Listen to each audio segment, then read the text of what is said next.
Oh man, goddamn. So we got one from the Big Facts podcast. That boy Ayo Kinseko. He was talking about that incident with that grown ass man punching on that woman and getting killed for it.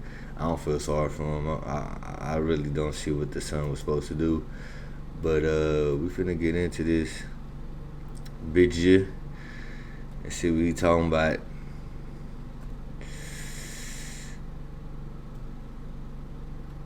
Yeah, I mean, I saw my mother. I don't know what the fuck. I never forget this shit. I don't know what. I was probably 8 years old, but she was. I never forget it. She was like walking in the screen door, and she was like crying for some reason. And immediately I just start crying, like, "Oh, please stop crying." What's like? Well, oh my god. Like the world is ending right now. Like, oh my, what the fuck? Don't do like no, when you don't have no fault, you don't have two parents like that woman, and then I imagine that even kids that have nabs as mothers feel the same way. But when you have a mother who puts everything into you and you can feel it, you can see it, dog, she's your everything.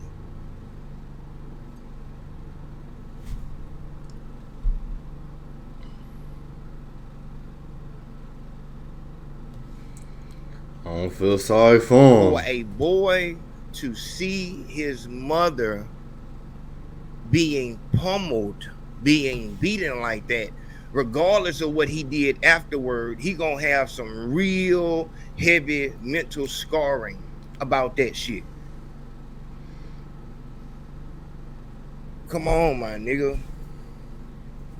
Come on, my nigga.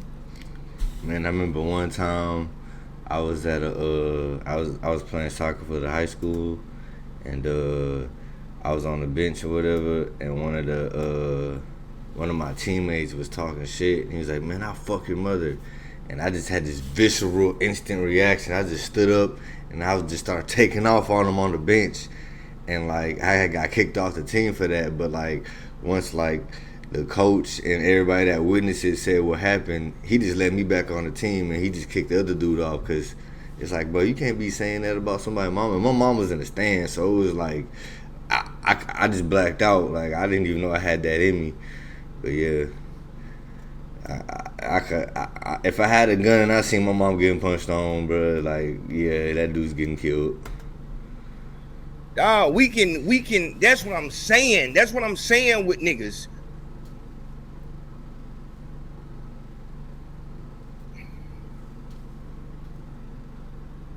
Oh, come on, man. Come on. I don't see just no fucking, just I'm mad at this time. What I'm seeing in that shit right there, dog, I'm seeing a hatred. And I don't even want to say it, but I see it, my nigga. I see a hatred for women. I don't understand that. You couldn't push her. You couldn't trip her up. Like, you gonna go straight. Like, what the fuck is that about? I know he an emotional, feminine man, and that's the worst thing in the world, because an emotional man could do some damage. And goddamn, I seen dude, he put everything he could into them punches. He could have did a whole bunch of other stuff to her, but even then, still, you still would have. Maybe you wouldn't have got killed, but you would have been put on Peter Roll for sure, dog.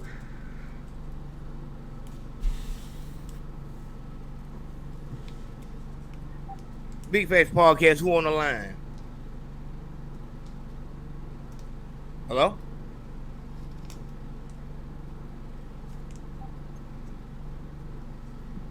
Come on, my nigga. Like, we gotta. And that's another thing, dog.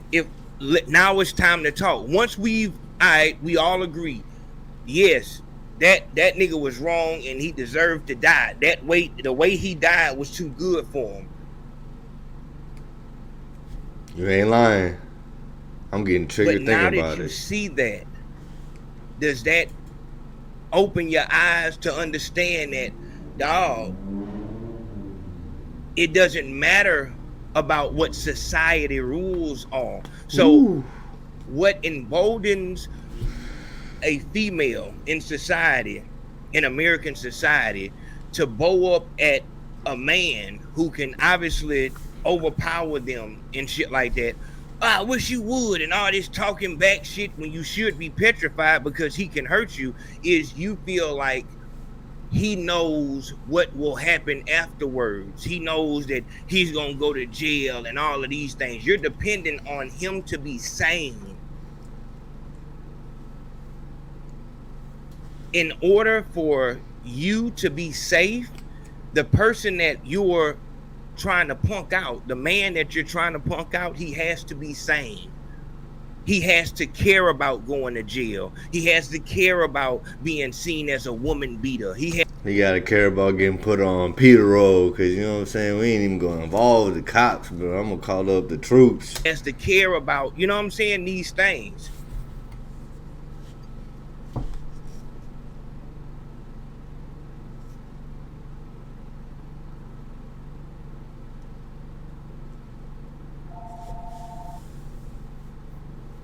This nigga don't look like no crazy nigga. He don't. This nigga don't look like no crazy nigga.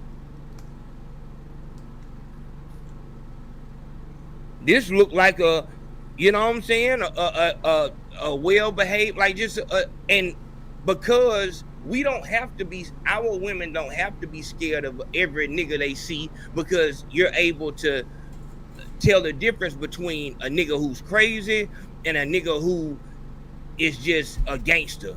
Now I'm gonna add on to this. Now, if he played football, he looks like he built like a football player. Football players, every last one of them are crazy, because the mentality you gotta have to play football, something gotta be wrong with you, because you know you finna get knocked onto the ground hard, bruh. It's like, yeah, if he's a football player, then he crazy.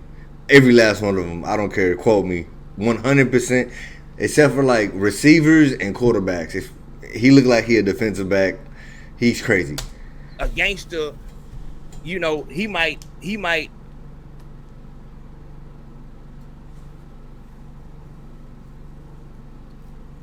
you know, slap a bitch or pour some, you know, alcohol on her, but he not finna fucking pummel her like that. You know what I'm saying? And so a black woman can tell the difference. It's the white women and the old white men and shit like that that can't tell the difference and think every nigga with tattoos is just a fucking wild animal. But what happens when you are fooled by their outward appearance? What would make you feel like you can get into a heated argument? I can understand, you know, man, you know, I'm not gonna back down because you're wrong. But once you see it's getting heated, it's like, okay, there's danger here. Let me back the fuck up. Yeah. Especially when I have my child here. This is for the future reference. Well, hey, yo, I can't really hold a woman to that exact same standard, because, you know, they be emotional. That's how me and you would do it. Like, all right, bro, you got it. If it starts getting just crazy, I back out quick. But you know how women be, you know what I'm saying? They got to be right. They don't give a fuck. But, yeah.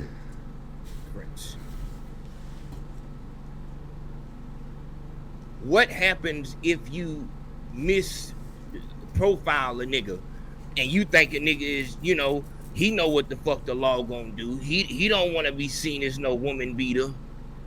He know what the social laws are.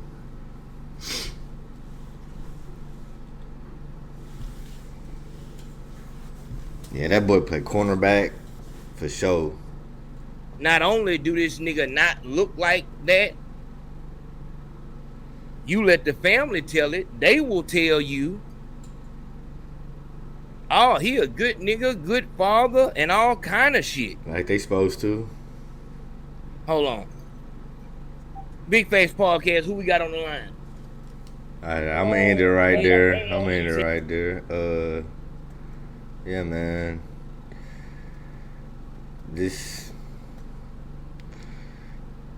I mean, give me some. We got like, man, this situation is just. I mean, it was supposed to happen. If I had a gun on me, and even if I didn't have a gun, bro, that dude would have been dealt with swiftly and brutally. You know what I'm saying? Cause, boy, I would call the troops in for that. If I couldn't handle it how I wanted to right there, it would have been a rizzy. But that's all, folks. Bro, he be on the phone, not a stove. I won't take too long.